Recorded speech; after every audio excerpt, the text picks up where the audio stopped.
Shalom, selamat pagi saudara yang kekasih. Pagi ini kita kembali lagi belajar Alkitab. Mumpung kita masih hidup, kita belajar Alkitab ini. Tidak ada ruginya kita belajar Alkitab ini. Karena Alkitab ini adalah petunjuk kita bisa masuk ke sorga. Pagi hari ini saya ingin berbicara tentang uang perpuluhan. Ya, tentang uang perpuluhan ini banyak orang yang agak bingung ya.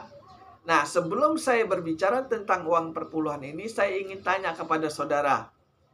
Saudara ini jadi orang Kristen ini mau ikut aturan Tuhan atau aturan gereja? Karena ini sangat penting. Karena ini menyangkut tentang kebenaran Tuhan. Nah, saya ingin menjelaskan tentang uang perpuluhan menurut aturan Tuhan.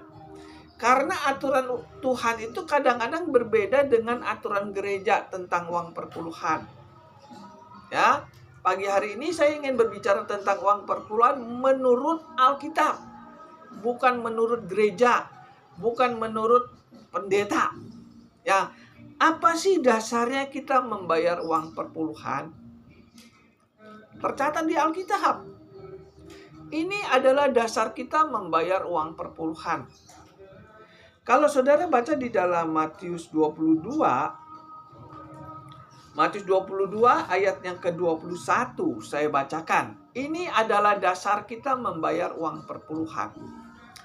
Matius 22 ayat 21 saya bacakan. Jawab mereka, gambar dan tulisan kaisar. Lalu kata Yesus kepada mereka, berikanlah kepada kaisar apa yang wajib kamu berikan kepada kaisar, dan kepada Allah apa yang wajib kamu berikan kepada Allah. Jadi ini adalah ajaran dari Tuhan. Tuhan mengatakan kamu harus wajib memberikan kepada kaisar, dan kepada Tuhan apa yang wajib saudara berikan kepada Tuhan. Ini adalah aturan Tuhan. Yang namanya wajib itu harus tanggung jawab kita. Apa yang kita berikan kepada kaisar? Yaitu pajak. Ya, kalau saudara punya kendaraan mobil, saudara harus wajib membayar pajak kendaraan mobil kepada pemerintah. Kalau saudara punya rumah, saudara wajib membayar PBB kepada pemerintah. Itu namanya berikanlah kepada kaisar apa yang wajib kamu berikan kepada kaisar. Nah, apa yang kita wajib berikan kepada Tuhan? Ya, punya Tuhan. Jadi kita wajib mengembalikan apa yang kita punya Tuhan. Jadi apa sih yang ada di dalam diri kita ini yang milik Tuhan? Saudara harus wajib memberikan kepada Tuhan. Haknya Tuhan saudara harus bayar. Kalau saudara baca di dalam Imamat, bentar ya. Imamat 27 ayat 30. Saya bacakan. Imamat 27 ayat 30. Demikian juga segala persembahan persepuluhan dari tanah, baik dari hasil bumi ditanam dan maupun dari hasil pohon-pohon adalah milik Tuhan. Itulah persembahan kudus bagi Tuhan. Jadi di sini dikatakan uang perpuluhan itu ada milik Tuhan. Yang wajib harus kita kembalikan kepada Tuhan. Jadi uang perpuluhan itu punya Tuhan. Bukan punya pendeta, bukan punya gereja. Ya, Imamat 27 ayat 30. Saudara harus mengembalikan miliknya Tuhan, yaitu persepuluhan. Ini dasarnya kita membayar perpuluhan. Nah, bagaimana caranya kita bisa mengembalikan uang perpuluhan kepada Tuhan? Kita baca Ibrani. Ibrani 7 ayat yang kelima. Inilah caranya kita membayar uang perpuluhan kepada Tuhan. Ya, Ibrani 7 ayat yang kelima.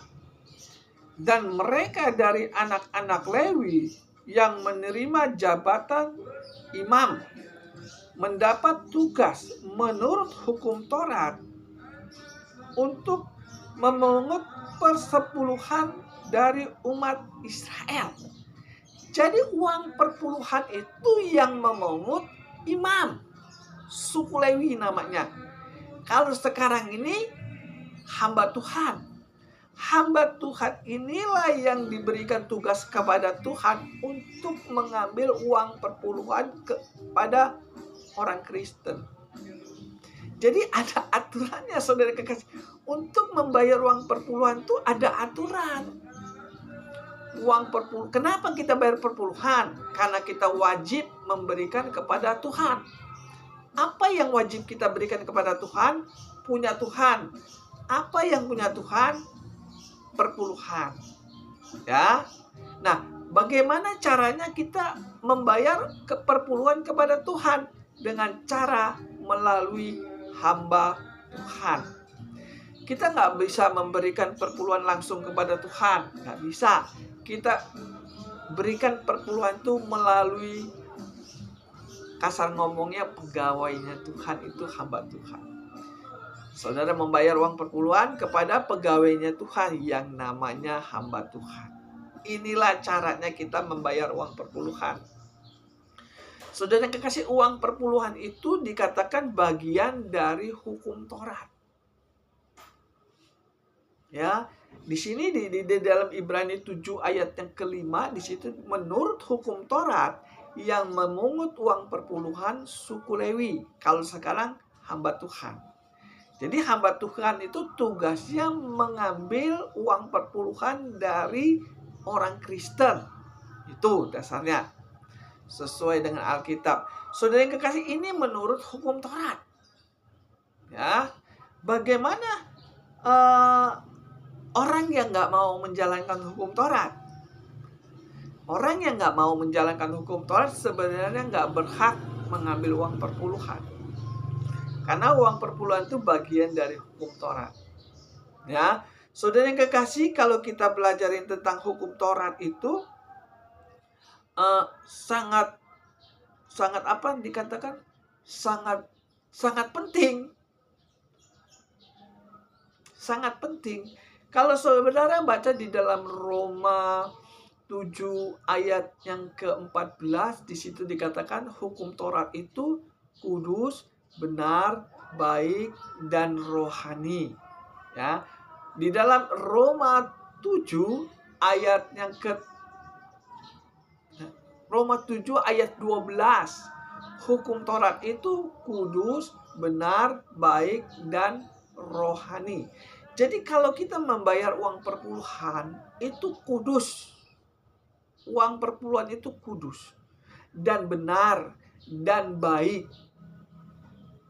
Jadi uang perpuluhan itu bagian dari hukum Taurat.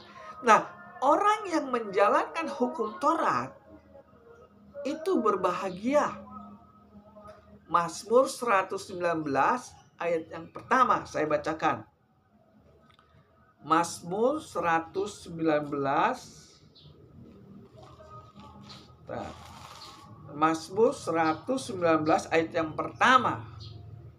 Berbahagialah orang-orang yang hidupnya tidak bercela, yang hidup menurut Taurat Tuhan.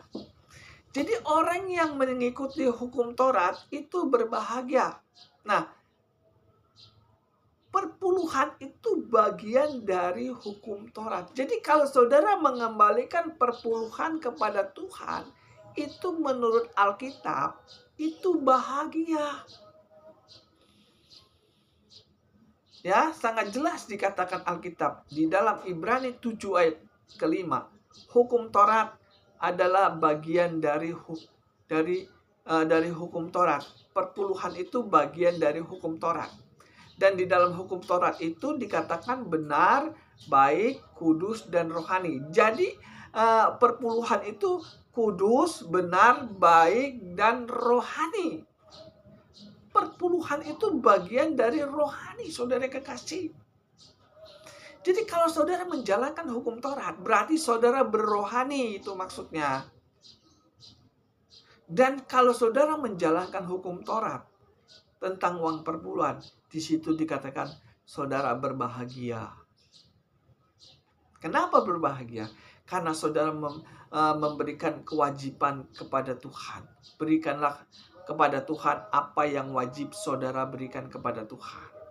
Jadi uang perpuluhan itu saudara harus berikan kepada hamba Tuhan. Kenapa kita berikan kepada hamba Tuhan? Menurut hukum Taurat. Dan di dalam hukum Taurat itu dikatakan kudus, benar, baik, dan rohani. Jadi kita memberikan kepada perpuluhan kepada Tuhan itu berbicara tentang pekerjaan Tuhan yang rohani. Ini sangat penting karena aturannya seperti ini. Bagaimana kalau orang yang nggak menjalankan hukum Taurat? Nggak boleh mengambil uang perpuluhan karena perpuluhan itu bagian dari hukum Taurat. Saya menjalankan hukum Taurat. Ya, saya menjalankan hukum Taurat karena hukum Taurat itu benar, baik, kudus, dan rohani. Dan Tuhan mengatakan orang yang menjalankan hukum Taurat itu bahagia. Itu kata Tuhan, bukan kata saya. Saya percaya perkataan Tuhan. Kalau orang yang menjalankan hukum Taurat, dia bahagia. Salah satunya caranya bayar uang perpuluhan.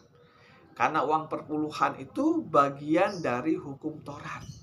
Jadi kalau saudara mau mengikuti prosedur Alkitab, saudara jalankan hukum Taurat. Saudara bayar perpuluhan itu termasuk saudara sudah menjalankan hukum Taurat. Ya, nyambung ya. Inilah dasarnya kita membayar uang perpuluhan sesuai aturan Tuhan. Nah, sekarang ini saya ingin tanya, apakah hukum Taurat masih berlaku sampai sekarang? Kita cek, apakah hukum Taurat masih berlaku sampai sekarang ini? Kita tanya Yesus saja ya. Nggak usah nanya pendeta. Nggak usah nanya pendeta, nggak usah tanya pendeta. Tanya langsung yang punya hukum Taurat. Kita baca di dalam Lukas 16. Nah, Lukas 16 ayat yang ke-17 saya bacakan. Lukas 16 ayat yang ke-17. Lebih mudah langit dan bumi lenyap daripada satu titik dari hukum Taurat batal. Lebih mudah langit dan bumi lenyap daripada satu titik dari hukum Taurat batal. Saya ingin tanya kepada saudara, langit bumi sudah lenyap belum? Belum. Langit dan bumi ini belum lenyap.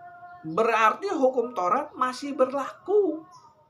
Kalau hukum Taurat masih berlaku sampai sekarang, berarti uang perpuluhan pun masih berlaku sampai sekarang. Nyambung ya. Saudara harus ngerti Alkitab. Kenapa kita belajar Alkitab? Supaya kita ngerti cara kerja Tuhan itu bagaimana. Nah, jadi uang perpuluhan itu masih berlaku sampai sekarang. Karena uang perpuluhan itu bagian dari hukum Taurat. Dan hukum Taurat itu tidak dibatalkan sama Tuhan. Kalau hukum Taurat dibatalkan sama Tuhan, berarti perpuluhan pun dibatalkan.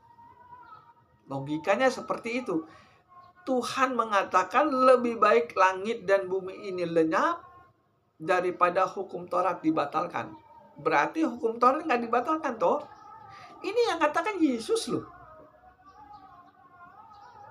Yesus mengatakan hukum Taurat tidak dibatalkan. Berarti uang perpuluhan pun tidak dibatalkan. Ini firman Tuhan, saudara, yang saya katakan. Aturan Tuhan menurut Alkitab, uang perpuluhan itu bagian dari hukum Taurat. Dan hukum Taurat sampai sekarang masih berlaku. Berarti uang perpuluhan masih berlaku. Bagaimana nasib orang yang nggak mau menjalankan hukum Taurat? berarti dia nggak berhak mengambil uang perpuluhan. Ya, bagaimana orang yang nggak membayar uang perpuluhan? Berarti dia nggak menjalankan hukum Taurat. Orang yang nggak membayar uang perpuluhan, dia tidak termasuk dia nggak menjalankan hukum Taurat. Bagaimana nasib orang yang nggak menjalankan hukum Taurat kalau mati? Berarti kalau orang yang nggak membayar uang perpuluhan, nasibnya gimana setelah mati? Kita baca di dalam Mazmur 119. Karena ada orang yang membatalkan hukum Taurat. Mazmur 119 ayat yang ke 53. Saya bacakan ya. Mazmur 119 ayat 53. Aku menjadi gusar terhadap orang-orang fasik yang meninggalkan Tauratmu. Jadi ada orang yang meninggalkan Taurat Tuhan. Nah, orang yang meninggalkan hukum Taurat itu namanya orang fasik. Kan ada sih orang Kristen yang nggak menjalankan hukum Taurat. Ya, ada pendeta-pendeta yang nggak menjalankan hukum Taurat ya. Ada, banyak sekali pendeta yang nggak mau menjalankan hukum Taurat. Dan menurut Alkitab, pendeta ini disebut orang fasik. Berarti dia nggak boleh mengambil uang perpuluhan. Kalau dia tidak mau menjalankan hukum Taurat, berarti dia tidak boleh mengambil uang perpuluhan. Karena uang perpuluhan itu bagian dari hukum Taurat. Jelas ya, saya ingin katakan kepada saudara ini sangat penting. Nah, bagaimana nasib orang yang nggak menjalankan hukum Taurat dan tidak membayar uang perpuluhan? Nah, orang fasik ini kalau mati kemana? Kita baca Mazmur 1 ayat pertama. Ya, orang fasik itu kalau mati kemana? Berarti orang fasik ini orang yang nggak menjalankan hukum Taurat ya. Atau orang Kristen yang nggak membayar uang perpuluhan. Karena dia nggak menjalankan Taurat. Kalau dia menjalankan Taurat, wajib bayar perpuluhan. Kalau dia nggak menjalankan hukum Taurat, nggak usah bayar perpuluhan. Ya, jelas ya. Nah, orang yang tidak menjalankan hukum Taurat di situ disebut orang fasik. Bagaimana nasib orang fasik setelah mati? Kita baca Mazmur 1 ayat pertama dan ke-6. Berbahagialah orang yang tidak berjalan menurut nasihat orang fasik. Jadi kita nggak boleh mengikuti pendeta yang nggak mau menjalankan hukum Taurat.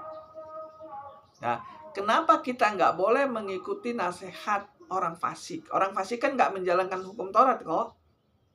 Nah, kenapa Tuhan melarang kita mendengar nasihat orang fasik?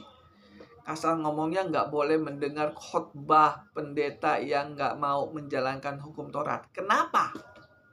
Ayat 6. Sebab Tuhan mengenal jalan orang benar, tetapi jalan orang fasik menuju kebinasaan. Jadi kalau orang yang nggak mau menjalankan hukum Taurat, itu lagi berjalan menuju ke neraka. Saya ulangin bacanya ya. Mazmur 1 ayat ke-6. Sebab Tuhan mengenal jalan orang benar, tetapi jalan orang fasik menuju kebinasaan.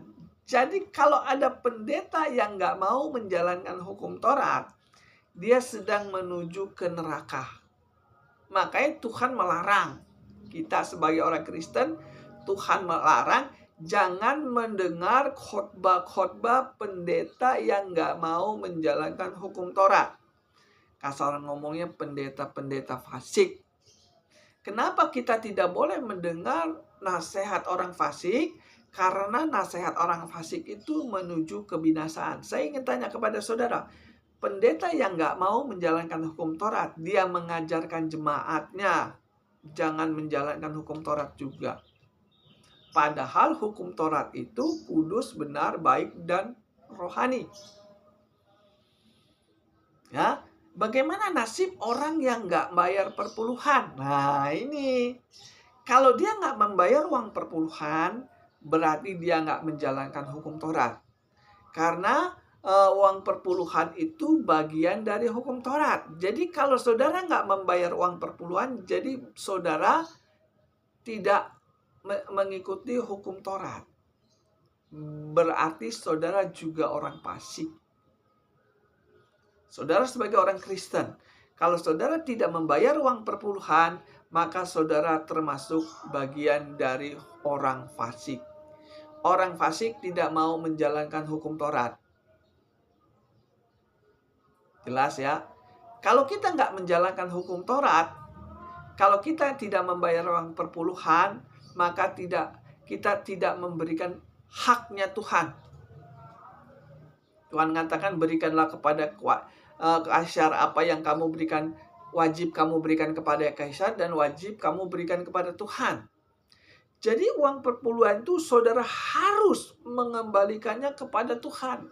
Karena itu wajib. Bagaimana kalau kita nggak mengembalikan uang perpuluhan kepada Tuhan? Berarti kita tidak menjalankan hukum Taurat. Kalau saudara nggak menjalankan hukum Taurat, berarti saudara orang fasik. Sedangkan di dalam Mazmur 1 ayat yang ke-6, jalan orang fasik sedang menuju kebinasaan. Jadi kalau saudara nggak membayar uang perpuluhan kepada Tuhan, saudara sedang berjalan menuju kebinasaan. Firman Tuhan, ini aturan Tuhan. Makanya saya tanya kepada saudara, saudara orang Kristen, mengikuti aturan Tuhan atau aturan pendeta? Karena aturan pendeta juga ada yang tidak mau ikut aturan Tuhan. Betul ya? Aturan Tuhan mengatakan hukum Taurat tidak dibatalkan, tetapi banyak pendeta membatalkan hukum Taurat. Uang perpuluhan itu bagian dari hukum Taurat. Ibrani 7 ayat ke-5. Menurut hukum Taurat, yang mengambil uang perpuluhan tugasnya diberikan kepada hamba Tuhan. Jadi ini sangat jelas, saudara yang kekasih, harus jelas. Menurut Alkitab, saudara harus mengembalikan, wajib mengembalikan haknya Tuhan, yaitu uang perpuluhan. Bagaimana nasib orang yang tidak mau menjalankan hukum Taurat? Bagaimana nasib orang yang nggak mau mengembalikan miliknya Tuhan? Dia disebut orang fasik, sedang menuju kebinasaan. Jadi jangan main-main dengan firman Tuhan. Jangan anggap sepele tentang uang perpuluhan. Karena uang perpuluhan itu bagian dari aturan Tuhan. Jelas ya? Saya ingin katakan. Jadi kesimpulannya begini. Kalau saudara tidak mengembalikan haknya Tuhan, maka saudara tidak menjalankan hukum Taurat. Kalau saudara tidak menjalankan hukum Taurat, maka saudara sedang menuju kebinasaan. Makanya di dalam Matius 22 ayat yang ke-14 saya bacakan ya. Matius 22 ayat yang ke-14 saya bacakan. Sebab banyak yang dipanggil, tetapi sedikit yang dipilih. Banyak yang menjadi orang Kristen, tapi sedikit yang masuk surga. Karena apa? Karena banyak orang Kristen tidak memberikan kewajibannya kepada Tuhan. Karena ada pendeta mengatakan, kita nggak wajib lagi membayar uang perpuluhan kepada Tuhan. Dasarnya mana? Dasar menurut Alkitab, saudara masih wajib mengembalikan apa yang milik yang Tuhan punya, yaitu uang perpuluhan. Jadi saudara jadi orang Kristen itu pinter dikit. Jangan menurut apa kata pendeta. Menurut apa kata Alkitab. Alkitab mengatakan uang perpuluhan itu bagian dari hukum Taurat. Dan hukum Taurat itu sampai sekarang tidak dibatalkan, masih berlaku. Berarti uang perpuluhan itu masih wajib kita berikan kepada Tuhan. Nah, berikan kepada hamba Tuhan. Yang namanya hamba Tuhan harus ngerti aturan Tuhan. Sekarang ini saya ingin tanya kepada saudara, apakah sekarang ini pendeta mengikuti aturan Tuhan? Saya ingin tanya kepada saudara, apakah pendeta saudara mengikuti aturan Tuhan menurut Alkitab? Kalau hamba Tuhan itu tidak mengikuti aturan Tuhan, berarti dia bukan hamba Tuhan. Yang namanya hamba Tuhan itu ngikuti aturan Tuhan. Jadi kalau ada pendeta yang mengatakan hukum perpuluhan nggak perlu lagi kita bayar, berarti dia bukan hamba Tuhan. Kalau namanya hamba Tuhan, dia tahu bahwa bahwa perpuluhan itu masih wajib kita berikan kepada Tuhan. Nyambung ya. Saudara yang kekasih, saya ingin katakan apa adanya. Saya tidak menjelekkan pendeta, saya juga tidak menghakimi.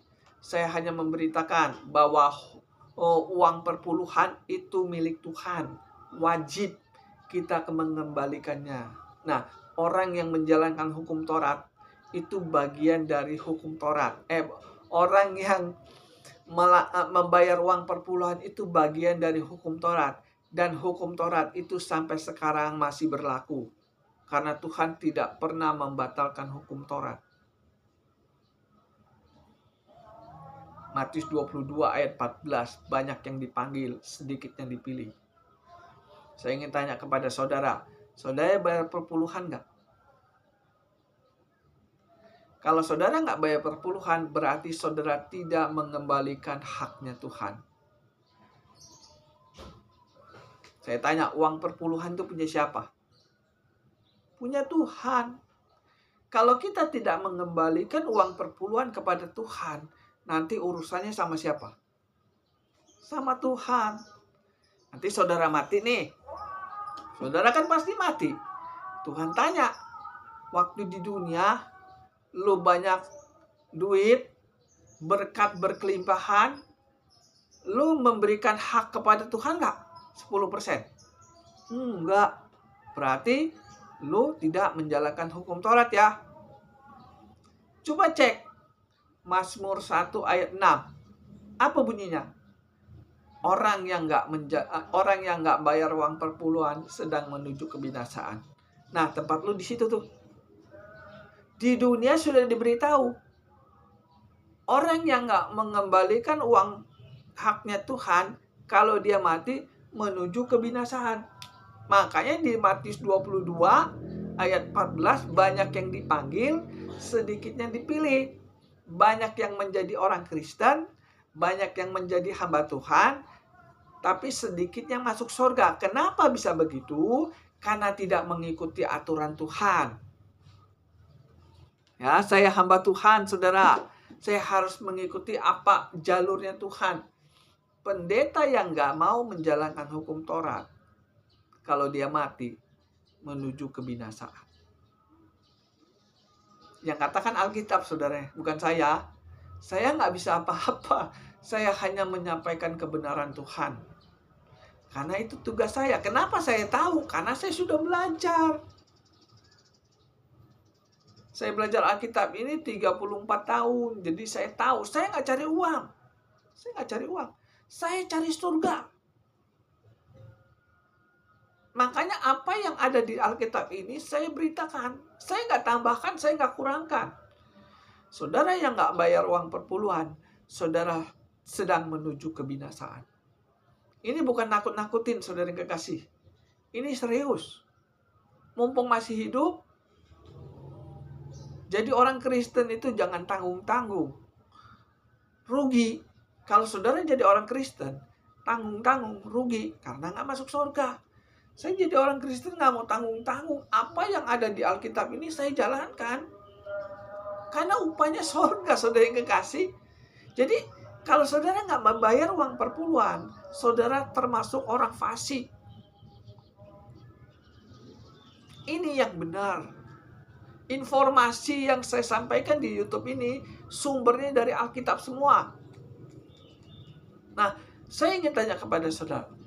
Kadang-kadang jemaat bingung mau kasih uang perpuluhan kepada siapa. Karena uang perpuluhan itu kadang disalahgunakan oleh pendeta. Saya ngomong apa adanya. Makanya kadang-kadang orang membayar uang perpuluhan kepada Tuhan itu kadang-kadang males. Karena uang perpuluhannya disalahgunakan. Harusnya uang perpuluhan itu untuk kesejahteraan jemaat, bukan kesejahteraan pendeta. Ya, kapan-kapan saya ingin kupas lagi. Apa sih fungsi uang perpuluhan itu untuk gereja? Ya, kapan-kapan saya bahas lagi. Fungsi uang perpuluhan itu untuk apa? Yaitu saudara yang kekasih, inilah dasarnya kenapa kita harus mengembalikan haknya Tuhan. Jadi saya ingin ulangin sekali lagi. Uang perpuluhan itu punya Tuhan. Berarti harus kita mengembalikannya kepada Tuhan. Nah, bagaimana caranya kita mengembalikan punya Tuhan kepada hamba Tuhan? Ya kan? Orang yang mengembalikan uang perpuluhan itu bagian dari hukum Taurat. Nah, kalau kita menjalankan hukum Taurat, maka kita ada Tuhan berbahagia. Ya, kalau saudara kurang mengerti tentang uang perpuluhan, saudara bisa hubungi saya. Saya pernah dikasih uang perpuluhan sama jemaat. Dia bilang begini, "Kok, apa? Saya kasih uang perpuluhan sama engkau, mau diterima nggak?" Saya bilang, "Saya terima, karena saya hamba Tuhan." Jadi gini, saya bilang, nanti kalau seandainya lu bangkrut, lu nggak punya makan, nggak punya tempat tinggal, lu datang ke gua. Karena uang perpuluhan lu disimpan sama saya. Ini bukan uang saya, uang Tuhan. Seandainya nanti lu nggak punya rumah dan sebagainya, jatuh miskin, lu datang ke gua. Dan uang perpuluhan ini kan punya Tuhan.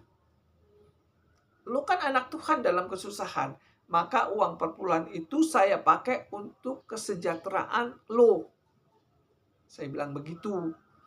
Sebelum terjadi saya ngomong seperti itu. Ternyata benar dia bangkrut. Datang ke saya bilang, "Ada apa?" "Saya sudah nggak punya apa-apa lagi." "Oh gitu ya. Yaudah, ini kan lu simpen uang perpuluhan sama gua nih. Ini uang bukan punya gua, uang punya Tuhan. Lu berikan kewajiban kepada Tuhan melalui gua. Jadi uang perpuluhan ini untuk nih, lu beli apa, lu ngontrak rumah. Jadi uang perpuluhan itu untuk kesejahteraan jemaat yang bayar perpuluhan. Itu fungsi uang perpuluhan. Saya terapkan. Karena saya juga masuk surga, saudara yang kekasih. Itu aturan dari Tuhan. Jadi uang perpuluhan itu fungsinya untuk kembali lagi kepada jemaat yang bayar perpuluhan. Tuhan gak jahat. Tuhan mengambil uang perpuluhan itu bukan untuk Tuhan, dikembalikan lagi kepada yang bayar perpuluhan. Tetapi kadang-kadang uang perpuluhan itu diselewengkan oleh pendeta, sehingga hak jemaat nggak dapat. Waktu jemaat kaya, dia berikan perpuluhan kepada pendeta. Setelah jemaat yang kaya itu bangkrut, hak jemaat tidak diberikan kepada pendeta. Pendeta tidak memberikan haknya kepada jemaat. Sehingga apa yang terjadi? Hancur dua-duanya. Jemaat yang nggak masuk surga, pendetanya juga nggak masuk surga. Karena apa? Karena jemaatnya mendukung pendeta yang nggak benar. Ya, saya pernah katakan, kalau kita mendukung pendeta yang nggak benar, kita ikut menanggung kesalahan pendeta itu. Jadi yang disalahkan siapa? Dua-duanya. Jemaatnya nggak ngerti Alkitab, digoblokin sama pendeta. Pendetanya jahat, tidak mengembalikan hak jemaat.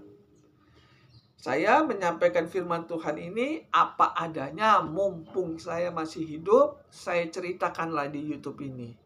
Kalau ini saya ceritakan di dalam gereja, kebanyakan pendeta nggak terima. Ya, saya katakan apa adanya. Kalau saudara kurang ngerti masalah ini, saudara bisa hubungi saya. Kita berdoa. Tuhan, terima kasih atas firman-Mu pada pagi hari ini.